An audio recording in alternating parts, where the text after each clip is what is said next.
SCO के 25वें शिखर सम्मेलन में भाग लेते हुए मुझे खुशी हो रही थी। हमारे शानदार स्वागत और आतिथ्य सत्कार के लिए मैं राष्ट्रपति श्री का हार्दिक आभार व्यक्त करता हूं। आज उज्बेकिस्तान का इंडिपेंडेंस डे है। कल किर्गिस्तान का राष्ट्रीय दिवस था।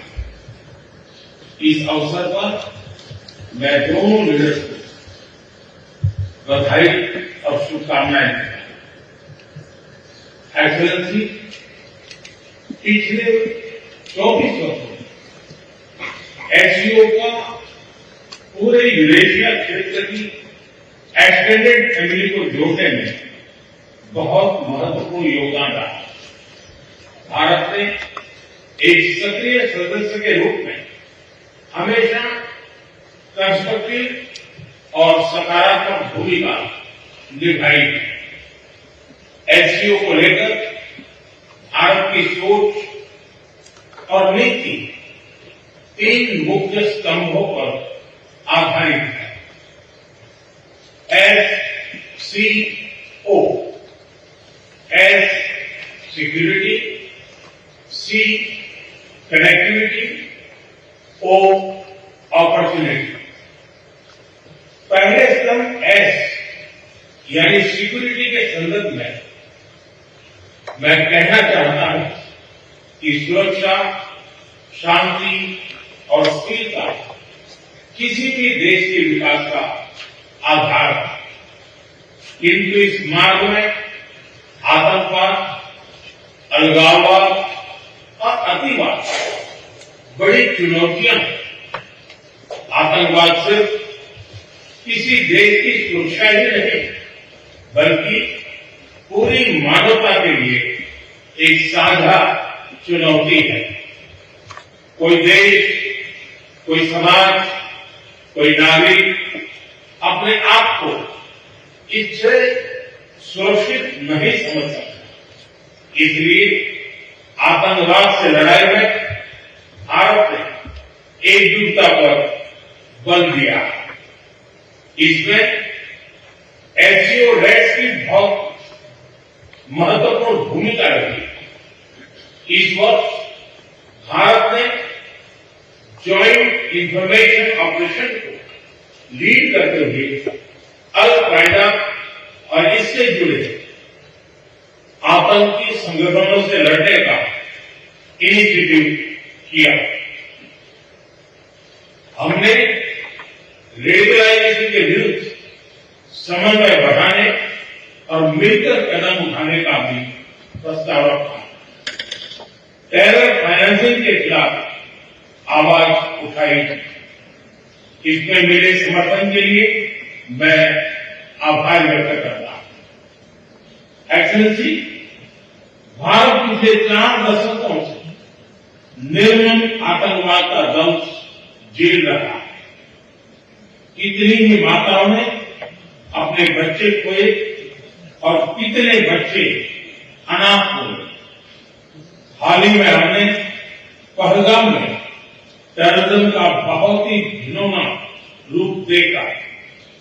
इस दुख की घड़ी में जो मित्र देश हमारे साथ खड़े रहे, मैं उनका आभार व्यक्त करता हूं।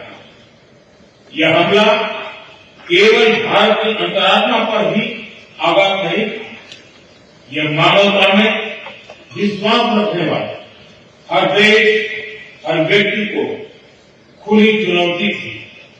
ऐसे में प्रश्न उठना स्वाभाविक है, क्या कुछ देशों द्वारा आतंकवाद का खुलेआम समर्थन हमें स्वीकार्य हो सकता है? एक्सेलेंसी, हमें स्पष्ट रूप से और एक स्वर में कहना होगा कि आतंकवाद पर कोई भी डबल स्टैंडर्ड स्वीकार्य नहीं हुई। हमें मिलकर आतंकवाद का हर रंग में, हर रूप में विरोध करना होगा। ये मानवता के प्रति हमारा दायित्व है। एक्सेलेंसी, अब मैं दूसरे स्तंभ सी यानी कनेक्टिविटी पर अपने विचार रखना चाहूंगा। भारत का हमेशा से मत रहा है कि मजबूत कनेक्टिविटी से केवल व्यापार ही नहीं बल्कि विश्वास और विकास के द्वार भी खुलते।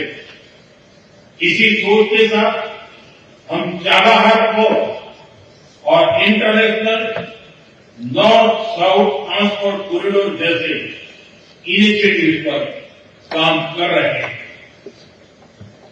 इनसे हम अफगानिस्तान और मध्य एशिया के साथ संपर्क बढ़ा सकते हैं। हमारा मानना है कि कनेक्टिविटी के हर प्रयास में संप्रभुता और क्षेत्रीय अखंडता का सम्मान होना चाहिए। यही एससीओ चार्टर के मूल सिद्धांतों में भी विदित है।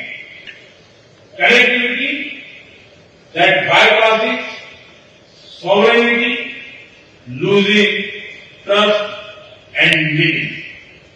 एक्सेलेंसी, तीसरा स्तंभ है ओ यानी opportunity. Opportunity for cooperation and reform. 2023 में भारत की अध्यक्षता के दौरान नई ऊर्जा और विचारों का संचार हुआ है। स्टार्टअप और innovation, traditional medicine, youth empowerment, digital inclusion और शेयर्ड बुद्धिस्ट हेरिटेज जैसे नए विषयों को अपने सहयोग में जोड़ा। हमारा प्रयास था कि एससीओ को सरकारों के परे भी ले जाए। सामान्य मानवी, यंग साइंटिस्ट, स्कॉलर्स और स्टार्टअप को भी आपस में जोड़े। हमारे पीपल टू पीपल टाइम में दृढ़ता देने के लिए मैं आज एक और सुझाव रखना चाहूंगा। एससीओ के अंतर्गत एक सिविलाइजेशन डायलॉग फोरम बनाया जाए। इससे हम अपनी प्राचीन सभ्यताओं, कला, साहित्य और परंपराओं को वैश्विक मंच पर साझा कर सकते हैं। एक्सेलेंसी, आज भारत रिफॉर्म, परफॉर्म, ट्रांसफॉर्म के मूल मंत्र पर आगे बढ़ रहा है।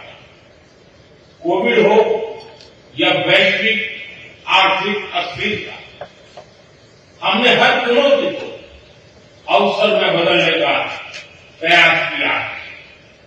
हम लगातार वाइड रेंजिंग रिफॉर्म पर काम कर रहे हैं।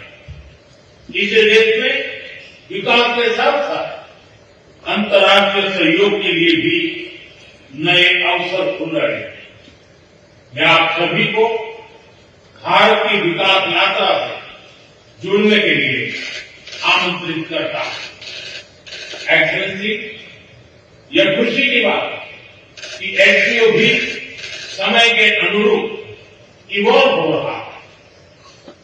ऑर्गेनाइज्ड क्राइम, ड्रग ट्रैफिकिंग और साइबर सिक्योरिटी जैसी समकालीन चुनौतियों से निपटने के लिए 4 नए केंद्र बनाए जा रहे हैं। हम इस रिफॉर्म ओरिएंटेड माइंडसेट का स्वागत करते हैं। वैश्विक संस्थानों में रिफॉर्म के लिए एससीओ सदस्य आपसी सहयोग बढ़ा सकते हैं। संयुक्त राष्ट्र की 80वीं वर्षगांठ के अवसर पर हम एकमत होकर यूएन रिफॉर्म का आह्वान कर सकते हैं। ग्लोबल साउथ की आकांक्षाओं को आउटडेटेड फ्रेमवर्क में कैद रखना भावी पीढ़ियों के प्रति घोर अन्याय है। नई पीढ़ी के बहुरंगी सपनों को हम पुराने जमाने की ब्लैक एंड व्हाइट स्क्रीन पर नहीं दिखा सकते, स्क्रीन बदलने की होगी। एचसीओ मल्टीलेटरलिज्म और इंक्लूसिव वर्ल्ड ऑर्डर का मार्गदर्शक बन सकता है। मुझे खुशी है कि इस महत्वपूर्ण विषय पर आज एक स्टेटमेंट जारी किया जा रहा है। एक्सेलेंसी, हम सभी पार्टनर्स के साथ समन्वय और सहयोग के साथ आगे बढ़ रहे हैं। मैं एचसीओ के अगले अध्यक्ष किर्गिस्तान के राष्ट्रपति और मेरे मित्र प्रेसिडेंट जपारोव को शुभकामनाएं देता हूं।